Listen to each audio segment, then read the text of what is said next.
Doon! Isang malaki ka na rito. Sandali! Romeo, bitawan niyo siya! Hindi masasaktan na siya! Juliet! Pangalanan niyo sa sabi ko, Juliet. Huwag niyo siyang saktan! Dapat siyang ipakulong. Hindi! Romeo, mahal ko! Huwag kang maniwala sa kanila, Juliet! Romeo!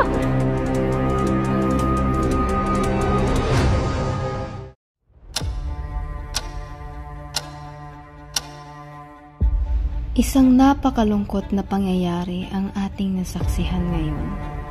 Ito ay parte ng trahedyang Romeo at Juliet. Ngunit, paano napunta sila sa gantong pangyayari? Upang ating malaman, ating balikan ang unang pagkikita nilang dalawa.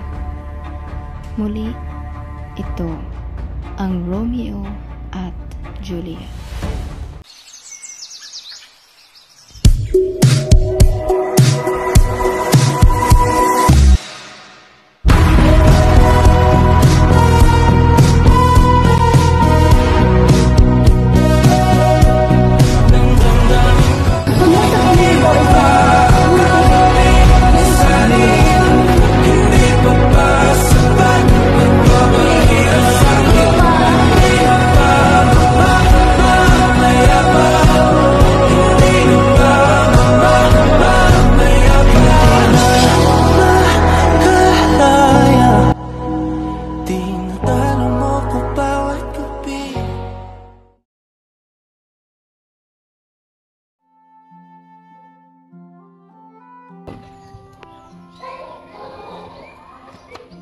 Sayang naman, Romeo. Maganda na, matalino pa. Ngunit, ayaw pa ni Rosalie na pumasok sa isang relasyon. Ay, hayaan na muna natin siya magpuso. Sapagkat, ganoon na lamang kanyang nais. Siguro, para na din sa kanyang kalayaan. Tumpak yun, kaibigan. Teka, may sayawan doon, no? Ha? Asan?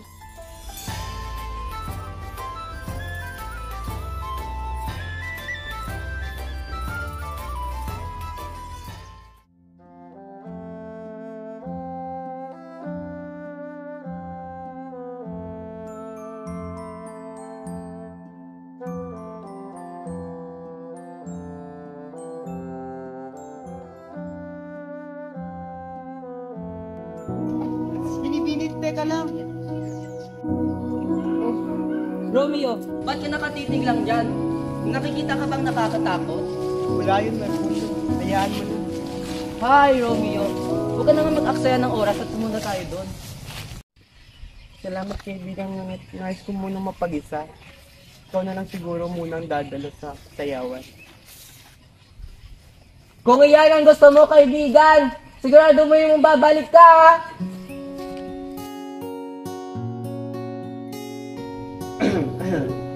Napakaganda naman ng suotan mo, kaibigan. Tingnan, ayaw mo yatang makilala sa ilalim. Pwede ko bang malaman kung bakit? Maraming salamat, Ginoon. Ikaw? Ako nga, Benito. Ako si Romeo. At ang ngalan mo ay... Juliet. Juliet ang aking ngalan. Juliet. Pwede ba kitang magsigaw? Kapahig lang ako na makisayaw sa isang Ginoo. Kung nabibigyan mo ako. Kuya na yung nais, Juliet.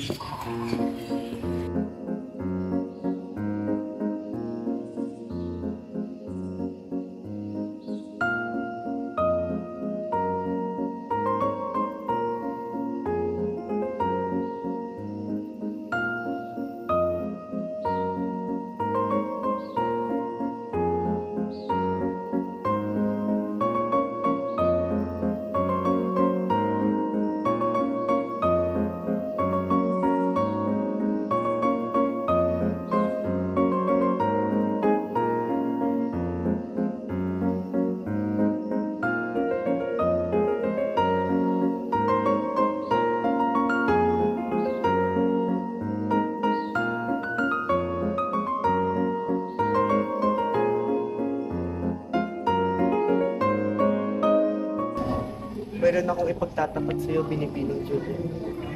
Mahal mo na ba ako, o Romeo? Mahal na kita, Juliet. Ngunit, Natatakot ako kapag nalaman mo kung sino nga ba ako. Huwag mong sabihin ikaw isang Montaigne. Iyon na nga binibini. Hindi. Hindi. Ito maaari. Alam mo kung pagagalitan kayo ngayon, ba't nalaman nila ito?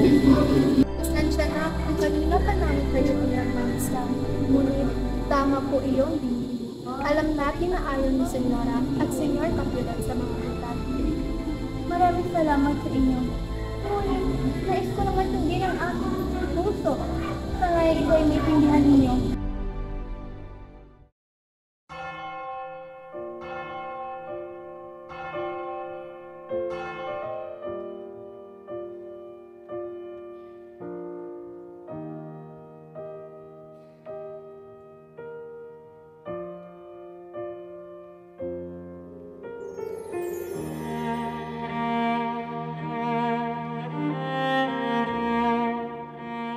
Romeo, tinatanggap mo ba si Juliet bilang iyong tunay na asawa sa hirap at ginhawa hanggang kamatayan?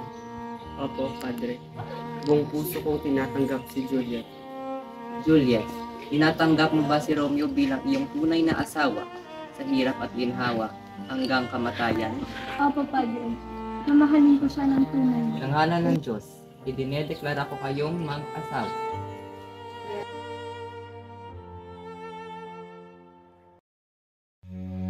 Ngunit sa likod ng bawat kasiyahan ay may nakatagong trahedya.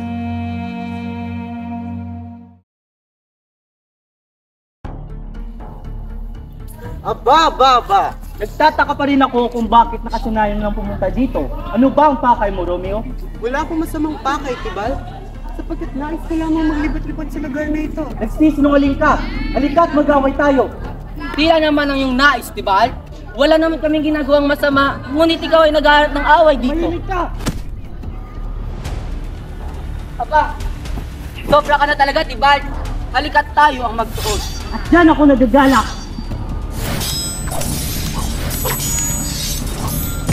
Mercutio! Tama na! Mercutio, ano ba? Dapat ninyo ang mamatay.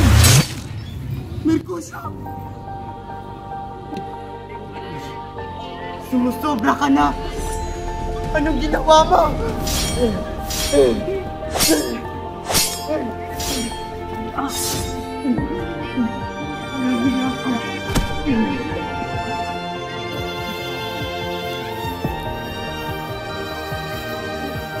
Walang hiya ka!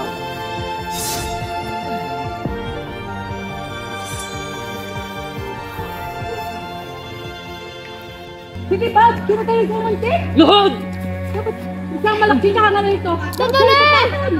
Romeo, bitawan niyo siya dahil nasasaktan na siya. Ano Juliet! ang pangalan niyo sinasabi, Juliet? Huwag mo siyang saktan!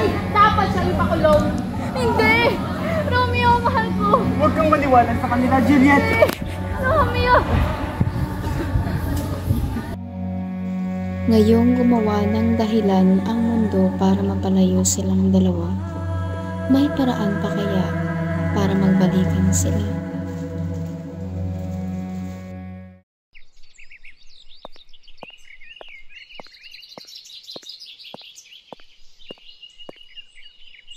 Papakasal namin ng iyong ama kay Paris, Juliet. Maganda ka sapagkat sa susunod na linggo natin ipagdiriwang ang iyong kasal. Anong sinasabi niyo, ina? Hindi ako papayag. Hindi ko mahal si Paris. Huwag kang mag-alala, mahal kong Juliet, sapagkat ikay aking mamahalin nito. Pasensya ka na, Ginoong Paris. Ngunit kung maaari, nais ko munang kausapin ang aking anak si Juliet. Kung yan ngayon na, Senyora, ako'y maghintay na nga. Ano ang pangalanan niyong sinasabi, Juliet? Malapit si Paris sa prinsipe at kung hindi siya mapapasa'yo, ay hindi kita kilalanan ng isang anak. Ngunit ayaw ka mapakasal na kanya! Ako ang masusunod dito, Juliet. Pumunta ka na sa iyong silid.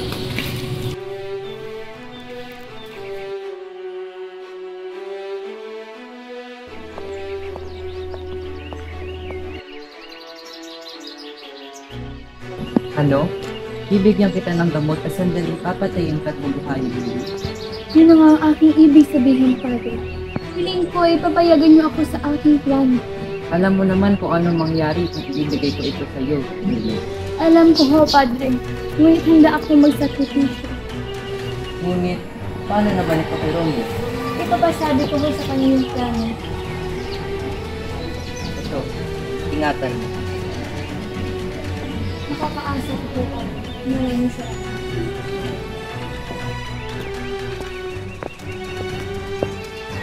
Parang mali ang aking nararamdaman.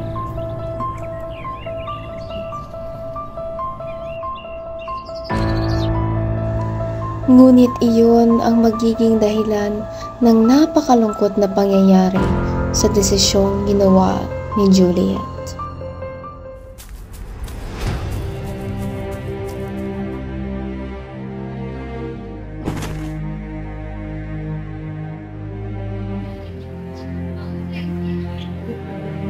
Juliet! Juliet! Hindi maaari! Juliet! Gumising ka! Juliet! Hindi! Anong ginagawa mo sa aking kasintahan, Romeo? Lumayo ka dyan! Pabayaan mo na muna ako. Paris, nais ko na makita si Juliet. Gusto mong makita o gusto sirain ang plano? Sabi ka talaga ang muntig na pumatay ng kapulit. Magbabayad ka! Magbabayad ka!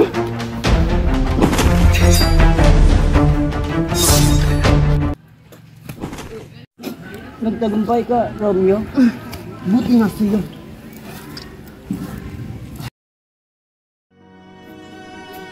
Juliet. Juliet. Mahal ko.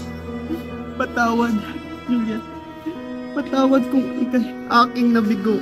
Ngunit, hindi ko kayang mabuhay kapag wala ka. Sana'y patawarin mo ako sa aking gagawin.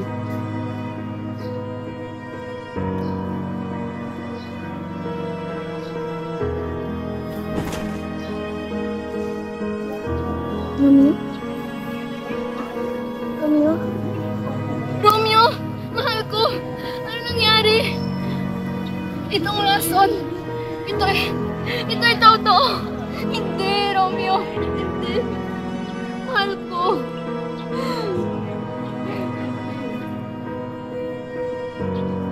Pasensya na, Romeo. Mahal na mahal kita. Magkikita pa tayo. Ngunit, kailangan kong gawin ito. Hindi ko kaya mawala.